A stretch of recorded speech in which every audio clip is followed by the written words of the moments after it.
Livro-texto, capítulo 9, Aceitação da expiação, parte 5, o curador não curado. O plano do ego para o perdão é muito mais usado do que o de Deus. Isso é assim, porque é empreendido por curadores não curados e é, portanto, do ego. Vamos considerar agora com mais detalhes o curador não curado.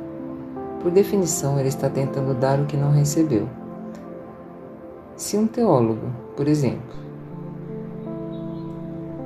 ele pode partir da premissa: eu sou um miserável pecador assim como tu.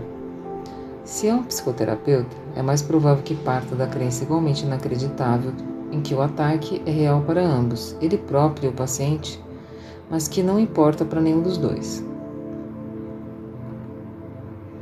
Eu disse repetidamente que as crenças do ego não podem ser compartilhadas e por isso são irreais. Como é possível então que descobri-las possa fazer com que sejam reais?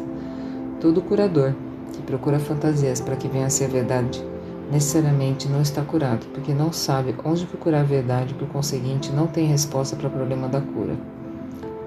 Há uma vantagem em trazer à consciência os pesadelos, mas somente para ensinar que eles não são reais e que qualquer coisa que contenham não tem significado. O curador não curado não pode fazer isso porque não acredita nisso. Todos os curadores não curados têm que seguir o plano do ego para o perdão de uma forma ou de outra. Se são teólogos, provavelmente condenam a si mesmos, ensinam a condenação e advogam uma solução amedrontadora. Projetando a condenação sobre Deus, eles o fazem parecer vingativo e têm medo da sua punição. O que fizeram foi apenas identificar-se com o ego e, ao perceber o que ele faz, condenam os mesmos devido a essa confusão. Condenam a si mesmos devido a essa confusão. É compreensível que tenha havido revoltas contra esse conceito, mas revoltar-se contra ele ainda é acreditar nele. Algumas das formas mais novas do plano do ego são tão inúteis quanto as antigas, porque a forma não importa, o conteúdo não foi mudado. Em uma das formas mais novas, por exemplo, um psicoterapeuta pode interpretar os símbolos do ego em um pesadelo e então usá-los para provar que o pesadelo é real. Tendo feito com que seja real, ele tenta desfazer os seus efeitos, depreciando a importância do sonhador. Esse seria um enfoque de cura se o sonhador também fosse identificado como irreal. Entretanto, se o sonhador é equiparado à mente, o poder corretivo da mente através do Espírito Santo é negado. Isso é uma contradição, mesmo nos termos do ego, contradição essa que até o ego, na sua confusão, usualmente nota.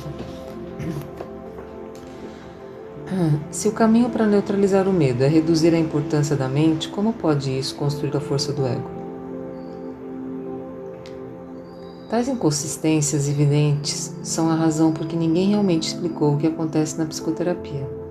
Nada realmente acontece, nada de real aconteceu com o curador não curado e ele tem que aprender com o seu próprio ensino.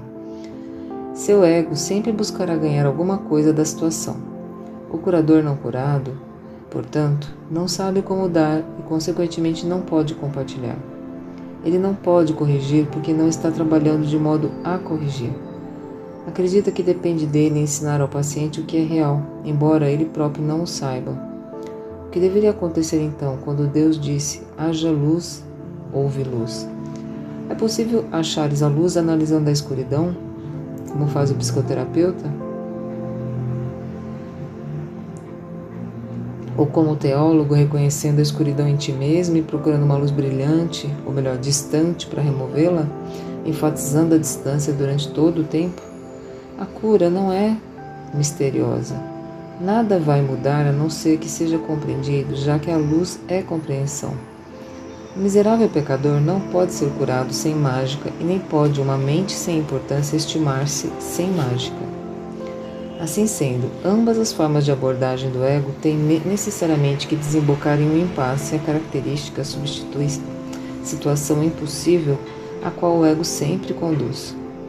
É possível ajudar alguém, apontando a direção de que ele está seguindo, mas o sentido se perde, a menos que ele também seja ajudado a mudar de direção. O curador não curado não pode fazer isso para ele, pois não pode fazê-lo para si. A única contribuição significativa que o curador pode fazer é apresentar um exemplo de alguém cuja direção foi mudada para ele e que não mais acredita em pesadelos de espécie alguma. A luz da mente dele irá então responder ao questionador que tem que decidir com Deus que existe luz porque ele a vê. É através do reconhecimento dele, o curador sabe que ela existe. É assim que, em última instância, a percepção é trazida em conhecimento. O trabalhador de milagres começa percebendo a luz e traduz a sua percepção em certeza, por estendê-la continuamente e aceitar reconhecimento dela. Seus efeitos lhe asseguram que ela existe. O terapeuta não cura, ele permite que a cura seja. Ele pode apontar a escuridão, mas não pode por si mesmo trazer a luz, pois a luz não é dele. Entretanto, sendo para ele, ela tem que ser também para o seu paciente. O Espírito Santo é o único terapeuta. Ele faz com que a cura seja clara em qualquer situação na qual ele seja o guia. Tu só podes permitir que ele cumpra a sua função. Ele não precisa de ajuda para isso.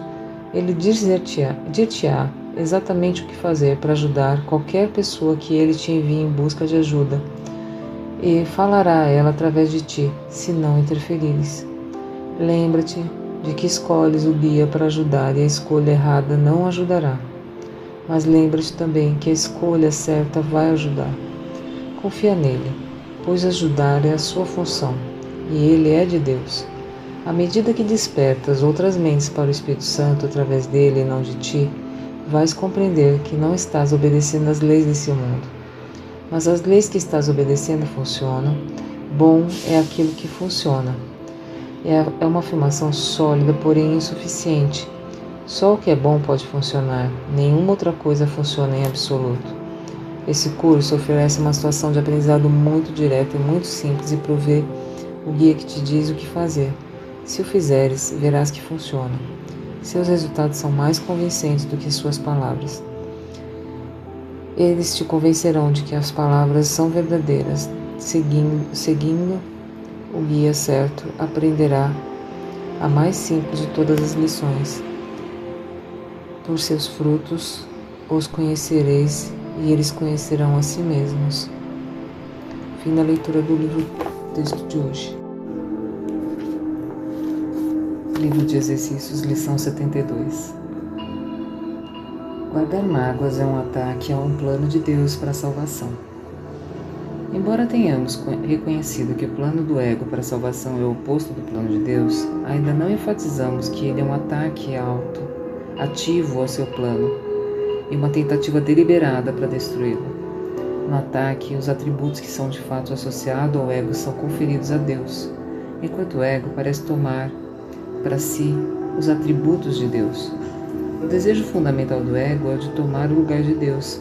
De fato, o ego é a encarnação física desse desejo, pois é esse desejo que parece cercar a mente com um corpo, mantendo-a separada e sozinha, incapaz de alcançar outras mentes, a não ser através do corpo que foi feito para aprisioná-la. Limitar a comunicação não pode ser a melhor maneira de expandi-la. No entanto, é nisso que o ego quer que acredites. Embora a tentativa de conservar as limitações que um corpo imporia seja óbvia que a razão pela qual guardar mágoas representa um ataque ao plano de Deus para a salvação, talvez não seja tão evidente. Mas consideremos os tipos de coisas das quais tendes a guardar mágoas. Não estão sempre associadas a algo que um corpo faz? Uma pessoa diz alguma coisa que não gostas, faz algo que te desagrada. Ela atrai, entre aspas, no seu comportamento os seus pensamentos hostis. Aqui não estás lidando com o que a pessoa é. Pelo contrário, estás preocupado exclusivamente com o que ela faz em um corpo. Estás fazendo mais do que deixar de ajudá-la a libertar-se das limitações do corpo. Tu estás ativamente tentando prendê-la a ele por confundi-lo com ela e por julgá-los como um só. Nisso Deus é atacado, pois se o seu filho é apenas um corpo, assim ele também tem que ser. Um Criador totalmente diferente da sua criação é inconcebível. Se Deus é um corpo, o que que teria que ser o seu plano para a salvação?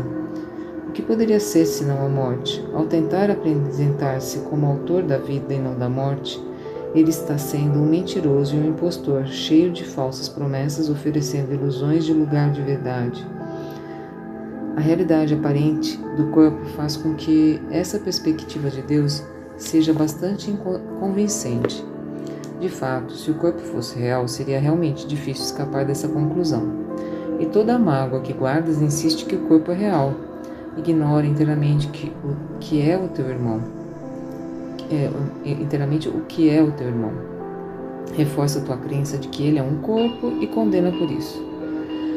E afirma que a sua salvação tem que ser a morte, projetando esse ataque contra Deus e tornando-o responsável por isso. A arena cuidadosamente preparada, onde animais raivosos buscam sua presa e a misericórdia não pode entrar, o ego vem para salvar-te. Deus se fez corpo, muito bem.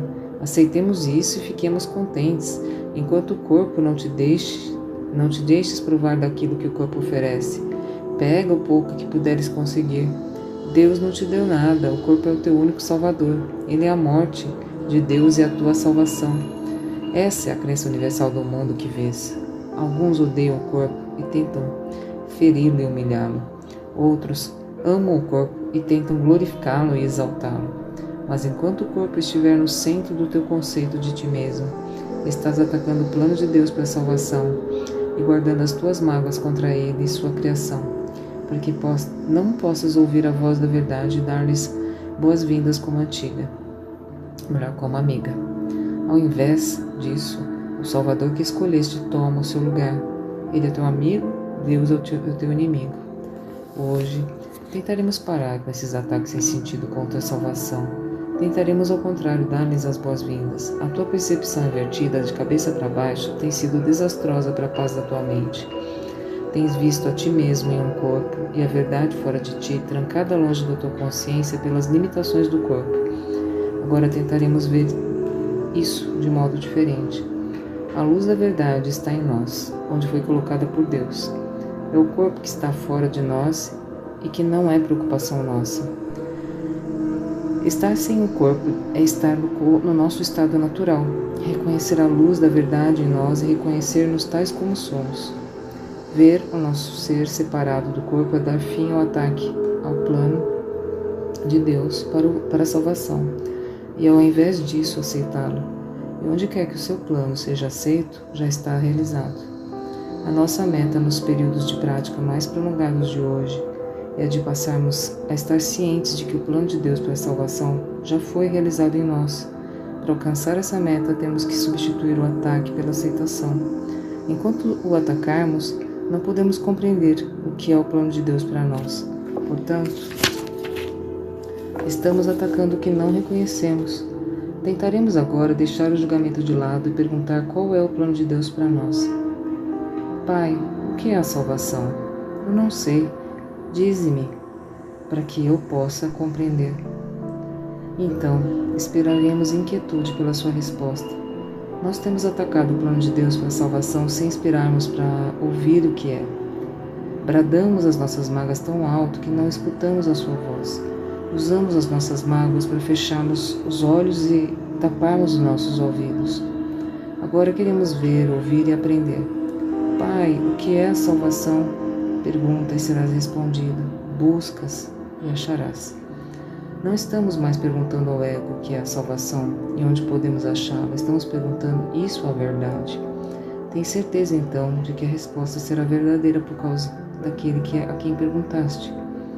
Sempre que sentires a tua confiança diminuir, a tua esperança de sucesso oscilar e apagar-se, repete a tua pergunta no teu pedido, lembrando-te de que estás perguntando ao infinito Criador da infinidade, que te criou como Ele mesmo.